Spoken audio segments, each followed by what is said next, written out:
Muy bien, hermanos, entonces esta es la clase número 24, en la cual vamos a estar hablando de esta institución que creó Dios, que es el matrimonio. La pregunta de base es ¿cuál es la base del matrimonio? Y el tema va a ser justamente el matrimonio. Como les decía, quizá esto va a ser muy básico para algunos, pero en nuestra época, en la época en la cual no todo está claro, vivimos, se le llama época posmoderna esta, precisamente porque ya no hay verdades, sino que existen, digamos, opciones, y cada uno toma la que bien le parece. Pero la Biblia, de acuerdo a lo que explicamos, ¿cierto? Cuando terminamos esta serie sobre cosmovisión cristiana, vimos que nos muestra la verdad, no nos da una alternativa, no nos da una alternativa positiva a muchas que existen, no. Las escrituras nos muestran cuál es la verdad.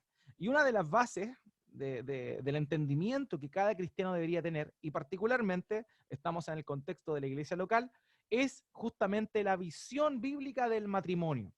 ¿Por qué?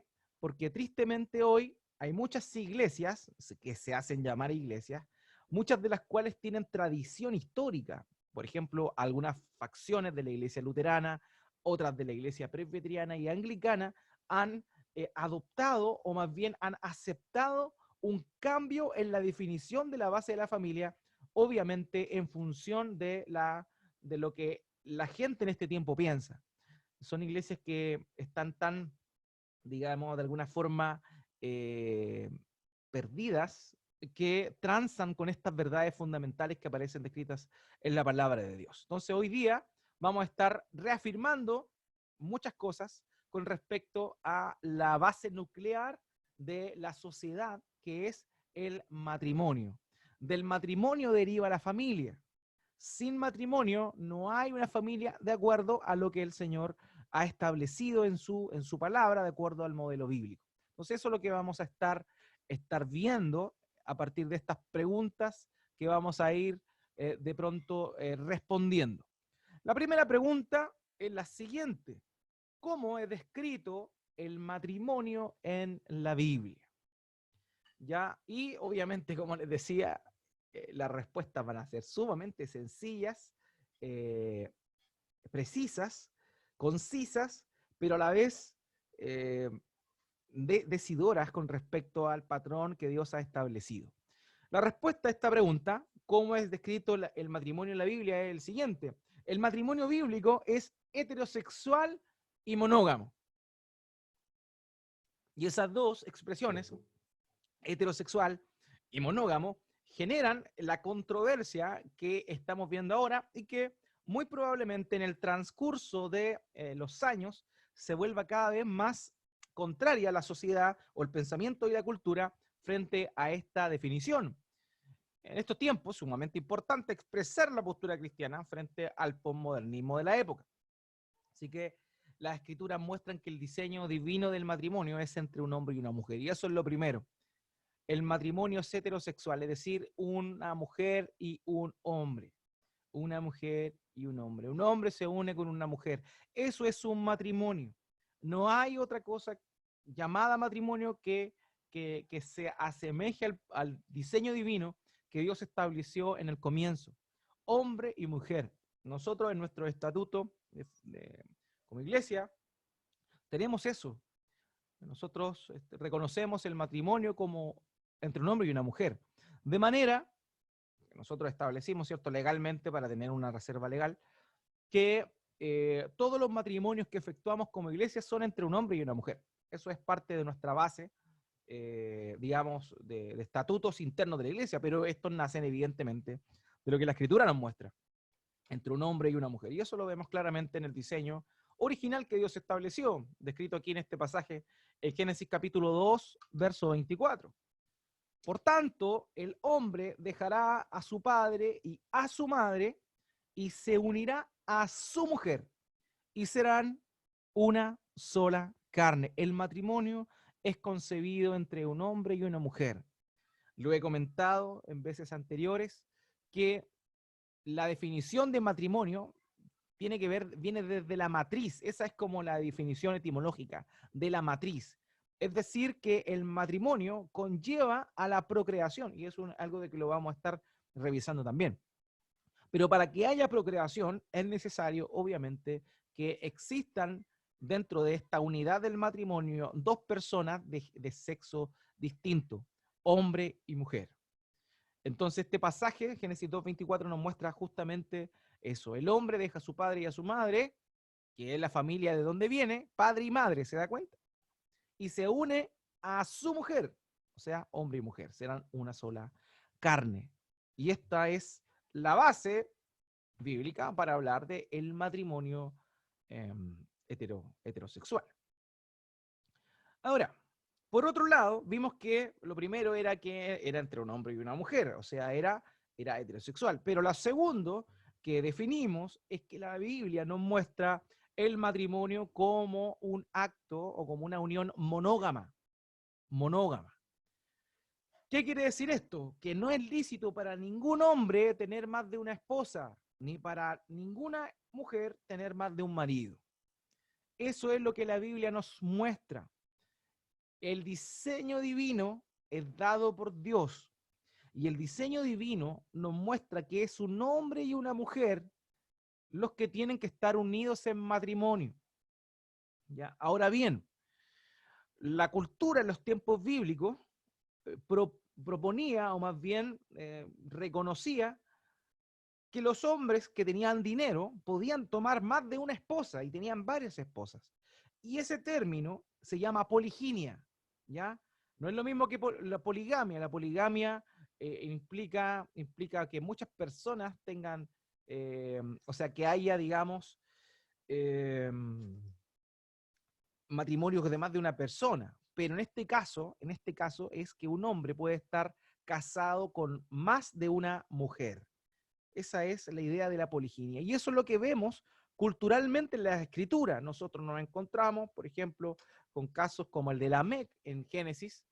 Imagínense, los primeros casos de Lamec, el primer caso de la Biblia, perdón, Lamec aparece como un polígamo que tenía dos mujeres. Dos mujeres. Y eso, este hombre, Lamec, venía de la descendencia de Caín, entendiendo que Caín correspondería a el linaje de Adán corrompido. Entonces, dentro de esta idea, vemos cómo desde el comienzo esta desviación del modelo bíblico del matrimonio, del modelo de Dios del matrimonio, comenzó a temprana edad del desarrollo del ser humano en la tierra. Entonces, era común que los hombres adinerados tuvieran más de una mujer. Sin embargo, Dios normó esto y lo reguló de alguna forma, pero el propósito o el diseño divino original es la monogamia. Y lo vamos a ver con varios pasajes bíblicos. Existía la poliginia, ya existía la poliginia. Sin embargo, Dios la norma, ¿ok? Esto es relevante. O sea, el proyecto divino era la monogamia, pero el ser humano inventó su propio camino, inventó la poliginia, pero Dios regula esto y también da ciertas directrices que nos muestran lo negativo que es que un hombre tenga más de una mujer o una mujer más de un hombre. Deuteronomio 17:17, por ejemplo. En este pasaje, contextualmente, Dios está, por medio de Moisés, recordándole al pueblo. Recordemos que Deuteronomio es el libro de despedida de Moisés. Moisés está pronto a morir porque no va a entrar en la tierra prometida, de manera que Dios le lleva a él a recordar toda la ley al pueblo.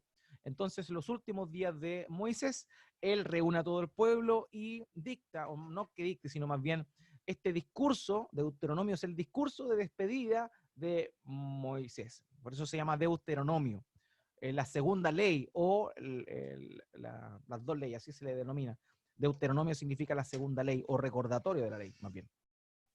Entonces vemos aquí que en el contexto de Deuteronomio capítulo 17, Dios está hablando de los reyes que eventualmente Israel tendría. Y le está dando varias ordenanzas a los reyes que se levantarían en el futuro, y una de ellas era esta. Tampoco el rey, paréntesis, tendrá muchas mujeres, no sea que su corazón se desvíe, ni tendrá grandes cantidades de plata y oro. O sea, un rey no debía tener muchas mujeres. ¿Por qué? Porque su corazón se iba a desviar. Entonces, vemos que pese a que en la escritura se reconoce esta práctica de la poligamia o poliginia, en realidad el modelo divino es entre un hombre y una mujer. Pero obviamente la naturaleza pecaminosa y corrompida del hombre generó que existieran estas otras cosas que culturalmente, repito, culturalmente eran aceptadas. Note aquí en Levítico capítulo 18, versículo 18. Dios manda, dice, no tomarás mujer junto con su hermana para que sea rival suya, descubriendo su desnudez mientras está viva. O sea, ¿qué implica esto? Que no puede una persona casarse con una mujer y luego con su hermana, ¿ya? Entonces se da cuenta cómo se regula esto de la poliginia en ese tiempo. Entonces, recordemos, el modelo divino es la monogamia, pero lo que sí aparece en el desarrollo de la historia bíblica es la poligamia. Dios la norma, Él establece que no es buena, vimos en el caso anterior que decía que el corazón se desviaba. Y aquí también está mostrando que si toma a dos mujeres que son hermanas como esposas, evidentemente está poniendo a la una contra la otra. Entonces eso es muy importante. Vemos aquí cómo Dios dispone, y a través de Pablo a Timoteo, que los obispos, los pastores, debían tener una sola mujer. Aquí está estableciendo este principio de la fidelidad y la monogamia que debiese existir en una familia cristiana. Un obispo debe ser, pues, irreprochable, marido de una sola mujer, sobrio, prudente, de conducta decorosa, hospitalario y apto para enseñar. Entonces vemos aquí cómo el apóstol Pablo le recuerda a Timoteo que a la hora de llamar o de reconocer a un obispo, este debía ser marido de una sola mujer, hablando nuevamente de esta idea de la monogamia. ¿Ya? Ya, recuerden también que está la sección de chat, en la cual pueden anotar sus preguntas entre medio y las vamos a ir respondiendo eventualmente. Así que, y si no, al final de la sesión podemos también tener un tiempo para eso. Entonces vemos esto, el matrimonio, a modo de resumen, es heterosexual entre un hombre y una mujer y es monógamo, es decir, un hombre y una mujer. Un hombre no debería estar casado o tener una relación extramarital. Y eso es lo que norma la escritura. Eso es lo que norma la escritura. Por eso, fíjense ahí que esos dos principios del matrimonio son tan importantes y develan un poco el carácter de lo pecaminoso que es tanto el homosexualismo como el adulterio. ¿Por qué? Porque van en contra de estos dos principios que norman el matrimonio, que es la heterosexualidad del matrimonio y la monogamia dentro de este mismo. Entonces pasamos a la pregunta número 2. ¿Ya? La pregunta número 2. ¿Cuál es el propósito del matrimonio, bíblicamente hablando? ¿Qué es lo que las escrituras nos muestran con respecto al matrimonio? Y la respuesta, en este sentido, es, en efectos prácticos, fue instituido para, primeramente, la ayuda mutua del esposo y esposa, de esposo y esposa. Obviamente nosotros creemos en la postura complementarista, que señala que el hombre y la mujer son complementarios. Lo analizamos el otro día cuando estuvimos viendo en la clase de cosmovisión con respecto a precisamente el sexismo que existe y también el feminismo de tercera ola o feminismo radical que existe en estos momentos, donde la mujer intenta usurpar el rol del hombre. Entonces, no, la verdad es que Dios creó al hombre y a la mujer distintos por diseño, de manera que cuando un hombre y una mujer se casan, deben ayudarse mutuamente. El hombre protege a la mujer, el hombre provee a la mujer es ayuda idónea para su marido. En segundo lugar, para multiplicar el género humano. Lo vimos, lo señalé anteriormente. La procreación es parte del matrimonio, digamos, algo que es parte del mismo. O sea, matrimonio tiene la idea de la potencialidad para generar familia o para procrear. De manera que, en efectos prácticos, también el matrimonio cumple el propósito de multiplicar al ser humano por sobre la faz de la tierra. Y en tercer lugar, y este también es una razón importante que señala la Escritura, es para evitar la impureza sexual, el pecado. Ya, o sea, el matrimonio también cumple el propósito de evitar el pecado sexual. Y vamos a estar viéndolo con los siguientes pasajes que vamos a ver a continuación. En primer lugar, Génesis capítulo 2, versículo 18. Entonces el Señor Dios dijo, no es bueno que el hombre esté solo, le haré una ayuda adecuada. Y aquí viene la idea del complemento, del apoyo que existe entre hombre y mujer. No es bueno que el hombre esté solo, no era bueno que el varón estuviera solo, necesitaba de alguien. Y ese alguien era la mujer que Dios tomó y formó del propio varón para serle de ayuda idónea o adecuada. Entonces vemos esa verdad importante en las Escrituras. En segundo lugar, otro pasaje que vamos a ver es el que aparece acá en Proverbios, capítulo. Ahí sí, en Proverbios, capítulo 2, versículo 17, donde habla, mire, esto, la cual deja al compañero de su juventud y se olvida el pacto de su Dios. En este contexto, el rey Salomón está hablando de la mujer, de la mujer adúltera. Y dice, se refiere a ella como la cual deja al compañero de su juventud, o sea, su compañero. Es decir, el matrimonio es visto por Dios como ayuda mutua y como compañerismo.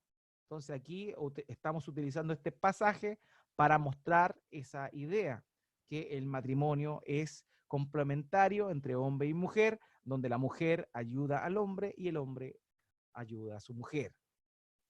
Lo otro que vimos, note esto, Salmo 127, versículo 3 al 5. En este pasaje vamos a estar hablando de la potencialidad de reproducción que existe en el matrimonio. Dice, un don del Señor son los hijos, y recompensa es el fruto del vientre, como flechas en las manos del guerrero. Así son los hijos tenidos en la juventud. Bienaventurado el hombre que de ellos tiene llena su aljaba. No será avergonzado cuando hable con sus enemigos en la puerta. Entonces vemos aquí, ¿cierto?, cómo el hombre que tiene hijos es bendecido, una bendición, una recompensa, dice acá este texto, pero es un don del Señor, es decir, un regalo, una herencia, algo que recibió de gracia. Entonces el matrimonio lleva a la descendencia. Y en tercer lugar, el tercer elemento que estuvimos viendo era el de evitar el pecado o controlar la impureza sexual. Primera de Corintios capítulo 7, versos 2 y 9. Versos 2 y 9. Dice, no obstante, por razón de las inmoralidades, que cada uno tenga su propia mujer, una mujer, y cada una tenga su propio marido. Pero si carecen de dominio propio, ahora esto estoy leyendo el versículo 9, por eso hay unos puntos suspensivos ahí. Pero si carecen de dominio propio, cásense, que mejor es casarse que quemarse. Entonces vemos cómo el matrimonio también es una herramienta dada por Dios, tanto al hombre como a la mujer, para que no cometan pecado sexual. Entonces vemos que en términos prácticos el matrimonio cumpliría entonces con esta triple función. Primeramente, ser ayuda el uno para el otro. En segundo lugar, tener descendencia. Y en tercer lugar, también evitar la inmoralidad, la impureza sexual, en efectos, digámoslo, prácticos, pero también, obviamente, hay un propósito espiritual por el cual Dios estableció el matrimonio. Esta es la segunda parte de la respuesta. Para efectos espirituales, dentro del propósito divino, Dios creó el matrimonio para mostrar figurativamente el amor que Cristo tiene por su pueblo, su esposa, la iglesia. En ese sentido, Dios creó el matrimonio para que el ser humano, con algo visible, pudiese reconocer lo que Dios quiere con respecto a la relación, o lo que ve con respecto ahí sí, a la relación entre Cristo y su esposa, Cristo y la iglesia, ¿ok? Entonces ese es el propósito espiritual, los otros eran los propósitos prácticos. Entonces Dios creó el matrimonio para hacer un reflejo a todo hombre, a toda mujer, del amor que Cristo tiene para con su esposa, que es la iglesia, su pueblo. Notemos aquí en Efesios capítulo 5, versos 31 al 32.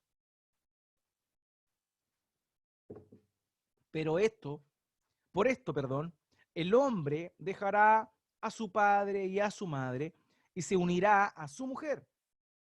Y los dos serán una sola carne. Y note lo que viene ahora. Grande es este misterio, pero hablo con referencia a Cristo y a la iglesia. Es decir, el apóstol Pablo está tomando este pasaje citado del libro de Génesis para referirse y señalar que este apunta a una relación, digámoslo, arquetípica de Cristo con la iglesia. O sea, el amor del esposo y la esposa refleja el amor arquetípico de Cristo y la iglesia. Entonces, es un testimonio de Dios, es un testimonio del amor de Dios para con los redimidos, el que cada hombre y mujer de este mundo puedan casarse, ¿ya?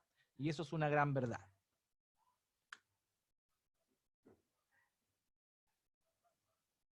Ahí sí. Una frase de Jonathan Leeman es la siguiente: el matrimonio es un símbolo o una sombra de Cristo y la iglesia. Si creemos que el matrimonio es la realidad y que el amor de Cristo por la iglesia es el símbolo del matrimonio, lo estamos entendiendo al revés. O sea, él nos muestra aquí cómo el matrimonio es un símbolo y sombra del amor perfecto que Cristo tiene por la iglesia. Nosotros evidentemente somos imperfectos. Por tanto, nuestros matrimonios no son, o el amor que tenemos nosotros no es tan puro como el excelso amor de Cristo para con su esposa, la iglesia. Entonces, pero sin duda alguna, el matrimonio es un símbolo y sombra del amor que existe entre Cristo y la iglesia, según lo dijo Jonathan Leeman. También John Piper señala lo siguiente: el significado más elevado y el propósito más importante del amor.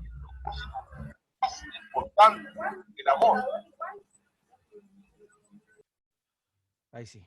El significado más elevado y el propósito más importante del matrimonio es exhibir la relación de Cristo con su iglesia. Entonces, para efectos espirituales, el propósito divino estableció que el matrimonio cumpliese ese rol, esa labor. ¿Ok? Entonces, esa es la función del matrimonio. Tercera pregunta. Y esta es una pregunta también que debiese ser algo sencillo de responder. Sin embargo, tristemente, cada vez es más visto. Y nosotros debemos saber que tenemos una responsabilidad de enseñar a nuestros niños, enseñar a nuestros jóvenes, enseñar a los solteros esta gran verdad. Tercera pregunta: ¿un cristiano puede casarse con un no cristiano? Una buena pregunta, porque es muy común ver eso. Muchas veces jovencitos y jovencitas se enfrascan en relaciones con personas no creyentes, pensando o creyendo que porque ellos son cristianos, el otro o la otra parte les va a seguir. Y ese es un craso error, un craso error. Hay muchos lugares donde tú puedes ser evangelista. Hay muchos lugares donde un jovencito o una jovencita pueden ser evangelistas. Pero créanme que el matrimonio no es un lugar para evangelizar gente. ¿Ya? La Biblia nos enseña claramente que no, que el deber de los cristianos es casarse, como lo dice la Biblia, en el Señor. Esto quiere decir que un cristiano debe, y note bien la elección de las palabras, debe casarse con otro cristiano y no con incrédulos o idólatras que viven una vida malvada o que sostengan herejías condenables. Eso es por definición lo que debiese pasar con un creyente. Por eso, de poder puede casarse, pero la verdad es que el deber de un creyente soltero, de una señorita soltera o de un hombre, un varón soltero, es casarse en el Señor con un creyente. Eso es fundamental. No hay o sea, si lo hace, si se casa con una persona incrédula, la verdad es que está cayendo en un gran problema. Va a tener un gran problema. Ahora, muchas veces, por la misericordia de Dios, la verdad, hay casos en los cuales Dios salva a aquel que no era creyente. Pero, digámoslo así, eso es la misericordia de Dios. Pero lo normal, lo que debería ocurrir, es que un cristiano, una cristiana, busque a otro creyente en el Señor para casarse y no a alguien del mundo con el fin de evangelizarlo. Eso es muy importante. El deber de un cristiano es ese. ¿Ya? Ahora, dentro de la iglesia evangélica se habla de un término común, que es el yugo desigual. Me imagino que aquellos que vienen desde una cultura cristiana han oído hablar de eso. La verdad es que ese pasaje, en segunda de Corintios, no es el mejor ejemplo para hablar de esto. Hay muchos otros pasajes que hablan de mejor manera que ese.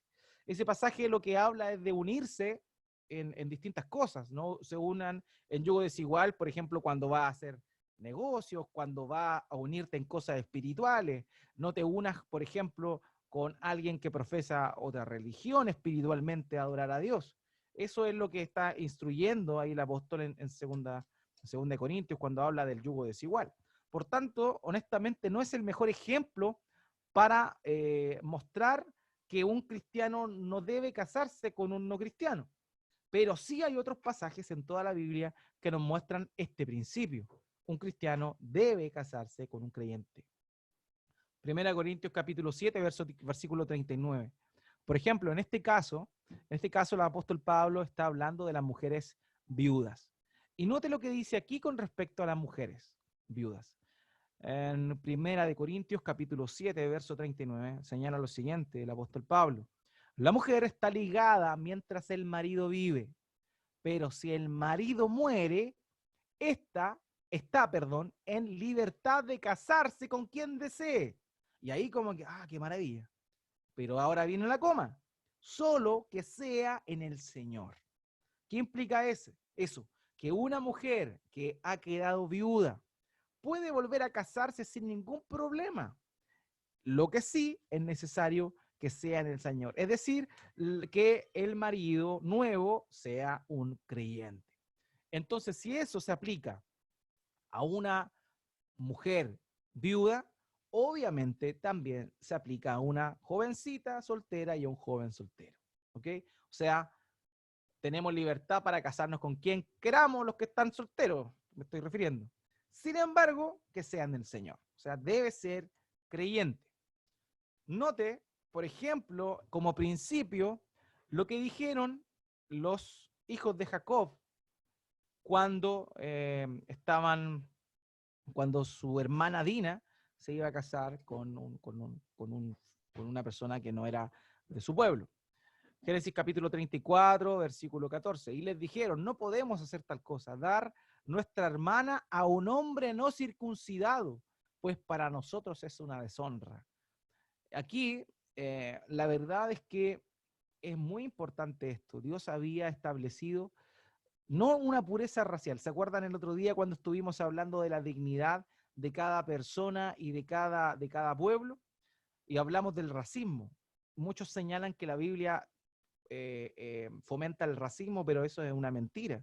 Lo que la Biblia llama al pueblo israelita es a no mezclarse con los demás pueblos. ¿Por qué? No con un fin racial, sino más bien con un fin espiritual, de santidad, de que ellos no se mezclaran con los otros pueblos para que estos pueblos no los arrastraran a ellos al pecado, a las prácticas que estos otros pueblos cometían y desarrollaban periódicamente. Entonces, por esa razón es que este principio lo vemos en toda la Escritura, tanto en el Antiguo Testamento como en el Nuevo Testamento. También vemos otro pasaje en Éxodo capítulo 34, versículo 16. Note lo que dice acá. Y si casas a tu hijo con una de sus mujeres, refiriéndose a una mujer de otro pueblo, cuando ella se prostituya por ir tras sus dioses, inducirá a tu hijo a hacer lo mismo. Entonces aquí está ordenando los padres a que no tomen por esposa para sus hijos a mujeres que son de otros pueblos. Lo mismo debiese pasar, ¿cierto?, para aquellos que somos cristianos. Los papás tenemos que siempre enseñarle a nuestros hijos, a nuestras hijas, que tomen por esposos a hombres y mujeres, respectivamente, que son creyentes, que temen al Señor. ¿Ok? Eso es una verdad muy importante que no sale tan solo como les decía, en ese pasaje del yugo desigual, sino en muchos otros textos de las Escrituras. Nehemías capítulo 13, verso 25 al 27. Y así que los reprendí y los maldije. Aquí está lo que hizo Nehemías cuando supo lo que estaban haciendo estos hombres. Herí a algunos de ellos y les arranqué el cabello y les hice jurar por Dios, diciéndoles, no darán sus hijas a sus hijos. Aquí obviamente refiriéndose a pueblos paganos. Tampoco tomarán de sus hijas para sus hijos, ni para ustedes mismos. ¿No pecó por esto Salomón, rey de Israel? Sin embargo, entre tantas naciones no hubo rey como él. Él era amado por su Dios y Dios le había hecho rey sobre todo Israel. Pero aún a él le hicieron pecar las mujeres extranjeras. Y se debe oír de ustedes que han cometido todo este gran mal, obrando infielmente contra nuestro Dios, casándose con mujeres extranjeras. ¿Se da cuenta cómo Nehemías entendió que esta cosa que hicieron los israelitas, judíos más bien en este momento, que volvieron de la deportación y tomaron mujeres de otras naciones por esposas, habían hecho? Entonces, este principio, note lo que dice acá, cometieron un gran mal y obraron infielmente contra Dios. ¿Por qué? Porque se casaron con mujeres que no eran del mismo pueblo. En este caso, yo voy a hacer la analogía del pueblo de Dios y el pueblo de este mundo, que es esta ciudad Babilonia la Grande. Entonces, hagamos esa distinción y utilicemos esta figura. De manera que este principio expresado aquí en el libro de Nehemías nos muestra cómo es que un creyente, una persona que es parte del pueblo de Dios, no debe unirse en matrimonio con personas que no son parte del pueblo de Dios.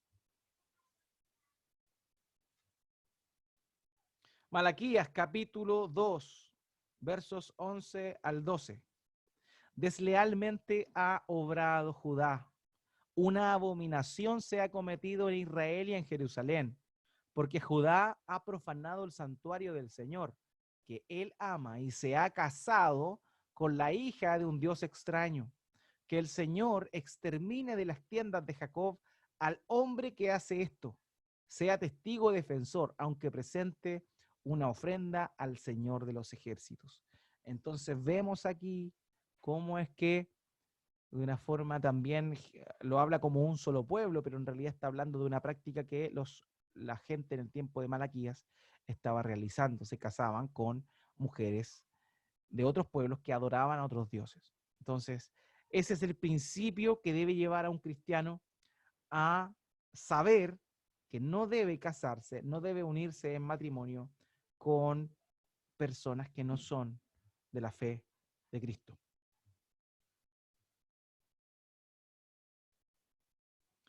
Ahora, esto también parece una pregunta sumamente sencilla, básica y lógica, pero en este último tiempo y más adelante, si es que nuestro Señor no viene antes y la maldad sigue llegando a tope, esta es una pregunta que es necesario definirla, créanme. ¿Con quiénes no se debe contraer matrimonio? Y la respuesta es con ningún familiar dentro de los grados de consanguinidad o afinidad que la Biblia prohíbe. ¿Ya? Ninguna ley humana debería legalizar el matrimonio incestuoso, aunque exista consentimiento de las partes. Y esto es tan importante, como les decía ahora, porque estamos viendo un brote en países que se llaman a sí mismos como desarrollados, son bastante desarrollados, pero en el pecado, digámoslo así. Y en este aspecto ya se están dando muchas leyes que promueven o que avalan todo tipo de amor. Como les decía, el eslogan de este tiempo con respecto a toda esta diversidad es amor. No importa el tipo de amor que sea. No importa si tú eres un hombre y amas a otro hombre, no importa. Si tú eres un hombre y amas a un perro y quieres unirte sexualmente con un perro, no importa. Si tú tienes algún otro tipo de pasión o algún grado de desviación sexual, no importa. Ahora, hay hombres, ¿cierto? Pederastas que también abusan de niños, abusan de niñas, y eso más adelante tampoco va a importar. Y mucho menos el matrimonio incestuoso entre padres con hijas, entre hijos con madres, etcétera. Cosas que se están dando en otros países, que a nosotros nos parece escabroso en este momento oírlo, pero que en realidad ya está dándose, y este tipo de amor es amor, abre un abanico de posibilidades en las cuales evidentemente el matrimonio incestuoso también se da. Entonces toda la prohibición que la Biblia hace de unirse en matrimonio consanguíneamente está totalmente prohibida en la Escritura, de manera que un cristiano, un creyente, no debiese casarse en esa línea. Vamos a ver algunos ejemplos bíblicos aquí. Levítico capítulo 18, versículos 6 al 10. Levítico 18, 6 al 10. Ninguno de ustedes se acercará a una parienta cercana suya para descubrir su desnudez. Yo soy el Señor. No descubrirás la desnudez de tu padre o la desnudez de tu madre. Es tu madre. No descubrirás su desnudez. No descubrirás la desnudez de la mujer de tu padre. Es la desnudez de tu padre. La desnudez de tu hermana, sea hija de tu padre o de tu madre, nacida en casa o nacida afuera, su desnudez no descubrirás. La desnudez de la hija de tu hijo o de la de tu hija, su desnudez no descubrirás, porque su desnudez es la tuya. Y así el Levítico 18 continúa hasta el versículo 23, creo, hablando con respecto a esta serie de prohibiciones con respecto a unirse en matrimonio con familiares, con personas consanguíneas. Entonces, eso es muy importante, es un principio que la Escritura nos muestra. No es sano que un primo se case con una prima y así sucesivamente. O sea, claramente la Escritura nos señala esa prohibición, porque hay casos, yo conozco casos, los cuales eso se ha dado. Entonces hay que tener también y sentar ese precedente que la Escritura nos muestra claramente que esto no debe ocurrir, esto no debe pasar. Ya es una desviación del modelo de Dios. Por ejemplo, el mismo Juan el Bautizador o Juan el Bautista, le recrimina a Herodes porque él había tomado por esposa a la mujer de su hermano Felipe, dice Marcos 6, 18. ¿No? Y Juan le decía a Herodes, no te es lícito tener la mujer de tu hermano, no es lícito tener la mujer de su hermano.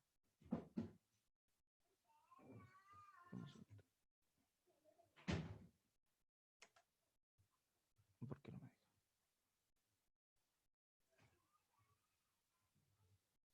Deme un segundito acá. Después voy a ver las preguntas porque no conozco qué razón no puedo abrirlo. En este momento no puedo abrirlo, después lo voy a ver. Dice, Juan le decía a Herodes, no te es lícito tener la mujer de tu hermano. Perfecto, vamos a otro pasaje. En 1 Corintios capítulo 5, versículo 1. Esto pasó en la iglesia de Corinto y obviamente el apóstol Pablo retó a la iglesia por no haber reaccionado como deberían haberlo hecho. Ya es de dominio público que hay entre ustedes un caso de inmoralidad sexual. Note esto, que ni siquiera entre los paganos se tolera, a saber que uno de ustedes tiene por mujer a la esposa de su padre. O sea, eso era totalmente pervertido, eso no podía ocurrir. ¿Ya? Entonces, eso es lo que era con respecto a esta prohibición de casarse con familiares del mismo, de la familiares, perdón. Ahí está. Denme un segundito. Ya, ahí vi el comentario. Ahora sí, continúo compartiendo mi pantalla. Entonces, continuamos con la siguiente pregunta. Ya saben, si tienen preguntas pueden anotarla ahí en la sección de chat y la respondemos, o también al terminar la exposición también lo pueden hacer. Pregunta número 5. Si estamos hablando de matrimonio, obviamente cabe la pregunta sobre el divorcio. Ahora, todos aquellos que han participado del discipulado matrimonial, ¿cierto? Que hacemos, saben esto, pero muchas personas tampoco han tenido no han tenido la oportunidad de participar de eso, de manera que también es necesario sentar la base de lo que la Escritura enseña. ¿Dios permite el divorcio? ¿Dios permite el divorcio? Y la respuesta es sí. Dios permite el divorcio, pero solo la fornicación o adulterio dan ocasión justa a la parte inocente para anular el pacto. Repito y presta atención en mis palabras. La pregunta es, ¿Dios permite el divorcio? La respuesta es sí, pero solo la fornicación o adulterio dan ocasión justa a la parte inocente, para anular el pacto. Todo esto, o sea, el divorcio, es producido por la dureza del corazón, ya sea del ofensor, porque no se arrepiente, o del ofendido, porque no quiere perdonar, o de ambos. Luego, la parte inocente puede casarse con otra persona como si la parte ofensora hubiera muerto. ¿Ya? Estas palabras, nótelas bien cómo están estructuradas, porque eso es relevante para que no haya malas interpretaciones. O sea, el divorcio es permitido solo por una causal, la cual es fornicación, entre las cuales está el adulterio. ¿Ya? Y la parte inocente tiene ocasión justa cuando ocurre esto para anular el pacto matrimonial, es decir, para el divorcio. Ahora bien, cuando hay divorcio, hay dureza, evidentemente, del corazón de las personas, porque lo vamos a ver de acuerdo a lo que nuestro Señor mismo señaló. Ahora, luego la otra parte, la parte inocente, la que se vio afectada por el marido o la esposa infiel, puede casarse con otra persona como si la ofensora hubiera muerto. ¿Ya? Vamos a estar apoyando y sustentando esto bíblicamente a continuación. Mateo capítulo 19, versículo 9. Note lo que dice el Señor Jesucristo. Yo les digo que cualquiera que se divorcie de su mujer, salvo por infidelidad, y se case con otra, comete adulterio. O sea, si un hombre dejaba a una mujer, se divorciaba de ella, y es la razón por la cual se divorciaba, no era la infidelidad de esta misma, y este hombre se casaba con otra mujer, este estaba cometiendo adulterio. Porque el único motivo válido para el divorcio es la fornicación que deriva, ¿cierto? La idea de la palabra fornicación implica inmoralidad sexual, entre ellas, por ejemplo, el adulterio. Entonces, la única causal delante de los ojos de Dios válida para el divorcio es el adulterio, ¿ya? A términos prácticos, que es lo que más ocurre, pero también la inmoralidad sexual. Por ejemplo, las desviaciones sexuales que existen, ¿ya? Por eso la palabra fornicación, que deriva del griego porneae, que tiene esa implicación, la implicación de inmoralidad sexual. Es mucho más amplio que el adulterio mismo, pero también incluye el mismo adulterio.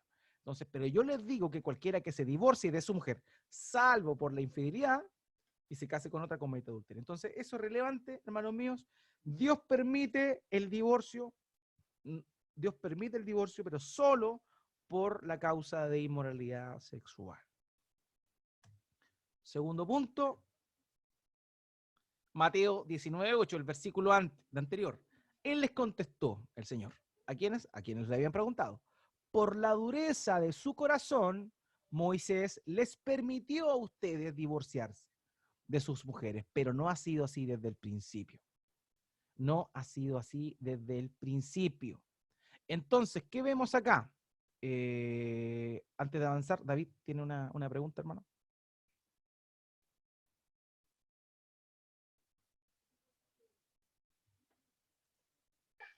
Ahora sí, ¿me escucha? Sí, perfecto.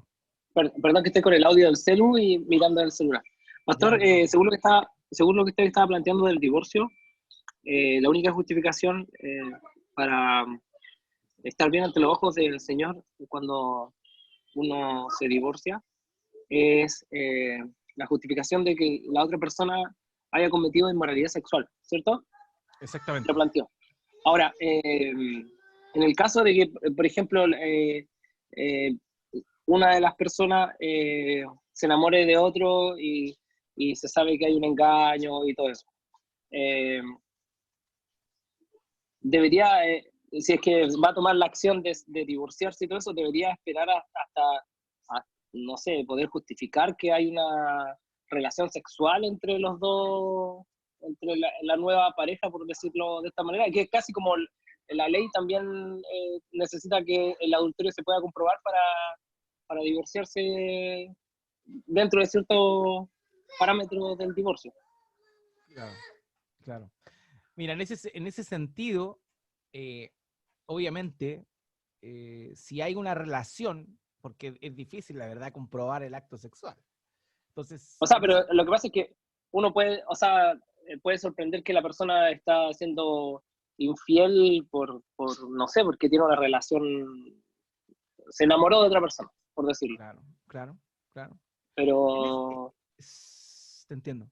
En ese caso, ¿cierto? Eso ya es una inmoralidad sexual, ya es un adulterio. El Señor Jesucristo dijo que cuando una persona mira a otra codiciándola, una mujer casada, ya adulteró con ella en su corazón. Entonces, en función a eso, si ya hay una relación, obviamente no se sabe, no hay certeza quizás de una intimidad sexual, pero si se claro, sabe que ya existe una relación, evidentemente se puede utilizar esta cláusula. Podría ser eventualmente empleada de esa forma. Ahora, obviamente, como tú señalas, lo mejor no es eso, ¿ya? Lo mejor no es eso. Recordemos que el divorcio, como lo estamos viendo en este pasaje, es producto de la dureza del corazón. Entonces, siempre hay que dar lugar a dos cosas, ¿ya? En lugar a dos cosas. La primera es que la parte que ofendió, la que cometió el pecado, se arrepienta, ¿ya? Se arrepienta. Entonces, si hay arrepentimiento de parte de el que cometió este error, obviamente no tiene por qué haber divorcio. Pero también es necesario que la persona ofendida perdone, perdone. Entonces, mientras exista esto, el divorcio no es el divorcio no es una obligación, el divorcio es una opción, es una salida, llamémoslo así, pero cuando se está no, viviendo en una situación, digamos, sostenida, porque siempre está primero el perdón de parte, ¿cierto? Y también el arrepentimiento.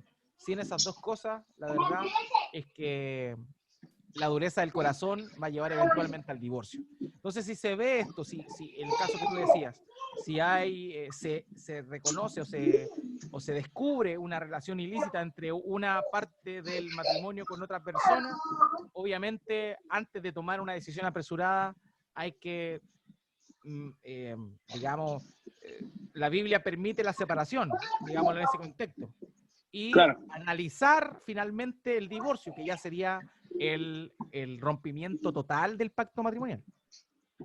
claro, claro, Entonces, claro. en ese aspecto serviría primeramente la idea del divorcio. ¿Ya? Sí, Entonces, dime.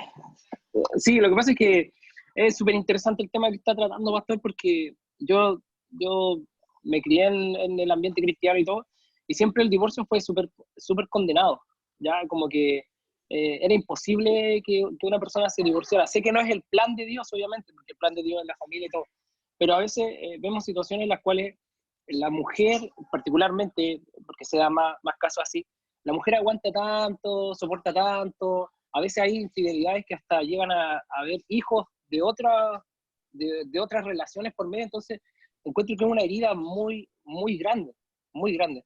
Eh, Está bien, claro, que la dureza del corazón obviamente esa es la que va a llevar al divorcio, pero, pero también hay un proceso de sanidad de alguna de las partes en las cuales necesita como separar lo malo que está generando en su vida la otra persona, creo yo, cuando no hay una intención de arrepentirse realmente, porque a veces el hombre se arrepiente por los niños, por cosas que no vienen de, directamente de Dios, no un arrepentimiento genuino de querer, de nacer de nuevo, básicamente. Claro, Entonces claro. encuentro súper interesante lo del Sí, divorcio. Sé que no es la primera opción llegar y ya nos divorciamos al tiro, claro, pero, claro. pero que Pero tampoco es permitido. Es permitido. exacto, eso. No es lo mejor, pero es permitido. Pero es permitido, claro, claro. Mm, Gracias, sí. pastor. Por nada, hermanito. Entonces, continuamos con esto. Vemos entonces cómo es que el divorcio, ¿cierto?, es producido por lo que el Señor Jesús nos muestra aquí. Él dice que Moisés permitió el divorcio por la dureza del corazón del ser humano. Entonces, como lo comentábamos recién, siempre que hay divorcio, hay dureza de corazón, ya sea de una de las partes o de ambas partes. Entonces, eso es algo relevante cuando estemos en un contexto de matrimonio, ahí se puede profundizar más, ¿cierto?, en esto, pero a modo general, eso es. ¿El divorcio es permitido? Sí, es permitido. Las razones del divorcio, ¿cuáles son? La única razón del divorcio, bíblicamente hablando, porque obviamente una cosa es lo que hacen las personas y otro lo que la Biblia dice. La Biblia dice que la única causal de divorcio es la inmoralidad sexual, que normalmente, ¿cierto?, la más común es el adulterio dentro del matrimonio. ¿Ok? Perfecto. Pero eso solamente es permitido por Dios como evidencia de la dureza del corazón que existe en el ser humano. ¿Ok? Entonces, eso es muy importante. ¿Por qué? Porque dentro de todo, Dios ha establecido que el matrimonio sea como es la unión mística que existe entre Cristo y la iglesia, que es para siempre. El matrimonio, como lo concibe Dios, es para siempre, para toda la vida. ¿Por qué? Porque es imagen de la unión de Cristo con su esposa, y la unión de Cristo con su esposa es indisoluble. Por tanto, también el modelo creado de Dios es que el matrimonio sea para toda la vida. Sin embargo, existe el pecado que está en nuestra naturaleza y en función a eso puede ocurrir una infidelidad, etcétera, o otras cosas, otro tipo de inmoralidades, y eso puede dar lugar, por la dureza del corazón, por el pecado del hombre, a, a un divorcio lícito bajo esa causal exclusiva. ¿Por qué? Porque como Pablo utiliza aquí en Romanos capítulo 7, versos 2 y 3, y aquí, note esto, aquí no está la idea, en este pasaje no está la idea del divorcio. ¿Por qué razón? Porque el apóstol Pablo en Romanos 7 está hablando de otra cosa y utiliza el matrimonio como un ejemplo, como para dar sustento a una línea de pensamiento que él viene llevando. Entonces, en este pasaje que vamos a leer ahora, no sale la idea del divorcio, ¿ya?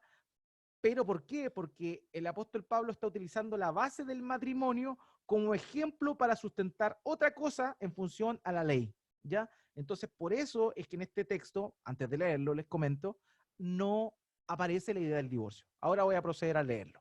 Dice, pues la mujer casada está ligada por la ley a su marido mientras él vive. Pero si su marido muere, queda libre de la ley en cuanto al marido. Así que mientras vive su marido, será llamada adúltera si ella se une a otro hombre.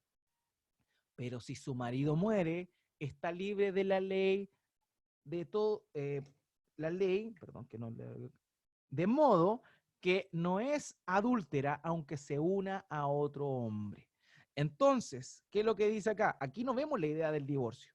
¿Por qué Pablo no habla del divorcio? Y aquí, tristemente, como quizá este es uno de los pasajes de la idea que mencionaba David recientemente, de que de pronto dentro de la iglesia se ve que el divorcio no es una opción, por pasajes como este, que dice que la mujer está unida al hombre hasta que éste muera.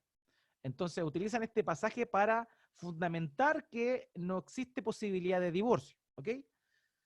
Pero les vuelvo a repetir, Pablo utiliza esta área del tema del matrimonio para hablar de otro tema, por eso no habla de la idea del divorcio. Ahora, ¿de qué nos sirve este pasaje? Este pasaje nos sirve para fundamentar que cuando una persona es infiel a otra, dentro del matrimonio, y existe el divorcio, la parte inocente puede casarse con otra persona, puesto que el cónyuge anterior que cometió el pecado es considerado como muerto para la otra persona. En ese sentido, vamos a utilizar este pasaje. Como dice al final, dice, Así que mientras vive su marido será llamada adúltera si ella se une a otro hombre. Pero si su marido muere, está libre de la ley y de modo que no es adúltera aunque se una a otro hombre. En ese sentido, este hombre, luego de haber cometido este acto de adulterio, es considerado como muerto cuando se llega al divorcio para la mujer, para que ésta pueda volver a unirse en matrimonio con otra persona y no sea considerada como una adúltera, ¿ya? Entonces esa es la idea. La idea es que existe el divorcio ilícito, sí. ¿Cuándo? Cuando hay inmoralidad sexual. El más común de estas es el adulterio. Pero ¿por qué es permitido el divorcio? Respuesta, por la dureza del corazón del hombre, ya sea de parte del ofensor o del ofendido, o de ambos, da lo mismo, dureza del corazón, ¿ok? Ahora, la parte inocente puede volver a casarse y no ser considerada adúltera, por cierto que sí. ¿Por qué? Porque a la hora que el otro cometió el adulterio, si se llega a un divorcio, la parte ofensora es considerada como muerta para la parte ofendida. Sé que de pronto el juego de palabras puede confundir algo. Si tienen duda, háganmelo saber. Lo vuelvo a repetir, no hay ningún problema. Pero esta es la idea, ¿ok? Entonces, mientras que, cierro esa idea, mientras que el que ofendió, el que ofendió y cometió una relación de adulterio, esto nótelo bien, nótelo bien. El que ofendió y si ahora está divorciado y se casa con la persona esta, ya cometió el adulterio. O sea, no por casarse ahora que está divorciado con la persona, ahora que está divorciado, no por casarse con la persona que cometió la infidelidad, ahora no está pecando, porque sí cometió la infidelidad, por tanto adúltero. Ya, esa es también otra cosa que había que mencionar, creo yo. ¿Ok? Entonces, eso es importante. Vamos con lo otro. Ahora bien, sabemos que Dios permite el divorcio, que el divorcio es producto de la dureza del corazón del ser humano. Pero la pregunta aquí importante es esta. ¿A Dios le agrada el divorcio? ¿Ya? ¿A Dios le agrada el divorcio? Y la respuesta es no, amados. A Dios no le agrada. Dios lo permite, ya, bajo las cosas que analizamos recientemente. Sin embargo, a Él no le agrada la idea de que el ser humano se divorcie. La respuesta es no. Él ideó el matrimonio para ser reflejo de la relación que existe entre Cristo y la iglesia, la cual es indisoluble. De manera que el divorcio es aborrecible ante los ojos de Dios. Dios es enemigo del divorcio. O sea, Dios lo permite, pero a Dios no le agrada. Es como el pecado. Dios deja que las personas pequen, pero a Dios no le agrada el pecado. Entonces, no porque Dios permita que las personas puedan pecar, Él le gusta el pecado, de ninguna manera. Lo mismo ocurre con esta idea del divorcio. Dios permite el divorcio bajo esta causal, sin embargo, a Él no le agrada para nada la idea del divorcio. Él aborrece el divorcio. Dios es enemigo del divorcio. Malaquías capítulo 2, versículo 16. No sé si puede ser más claro este texto. Pues yo odio el divorcio, dice el Señor, Dios de Israel. Divorciarte de tu esposa es abrumarla de crueldad, dice el Señor de los ejércitos celestiales. Por eso guarda tu corazón y no le seas infiel a tu esposa. Lo vuelvo a repetir. Malaquías 2:16. Pues yo odio el divorcio, dice el Señor Dios de Israel. Divorciarte de tu esposa es abrumarla de crueldad, dice el Señor de los ejércitos celestiales. Por eso guarda tu corazón y no le seas infiel a tu esposa. Entonces eso es un principio muy importante. Dios permite el divorcio bajo ciertas circunstancias. Sin embargo, el divorcio no es del agrado de Dios. Dios es enemigo del divorcio. Dios es enemigo del divorcio. Dios no le agrada el divorcio. Porque está en contra del modelo que Él estableció del matrimonio, que es para mostrarnos lo que existe, la relación que existe entre Cristo y su pueblo, entre Cristo y la iglesia. ¿Ok? Bueno, hermanos, eso era lo que tenía para esta mañana. Ahora sí, no sé si tienen palabras, o sea, preguntas, si tienen algo que decir, alguna duda, algo que no haya quedado claro para que de verdad estemos todos alineados con respecto a esta temática. Creo que es muy importante, sobre todo en este tiempo donde la idea del matrimonio está tan vapuleada. Lo mismo pasa con quiénes deben casarse, quiénes pueden casarse, con quién uno debe casarse y todas esas cosas. Y eso de verdad que cada vez está siendo más difícil establecerlo, pero gracias a Dios que su palabra nos muestra cómo debe ser esto. Ahora, vuelvo a abrir la palestra para que me digan si tienen alguna pregunta.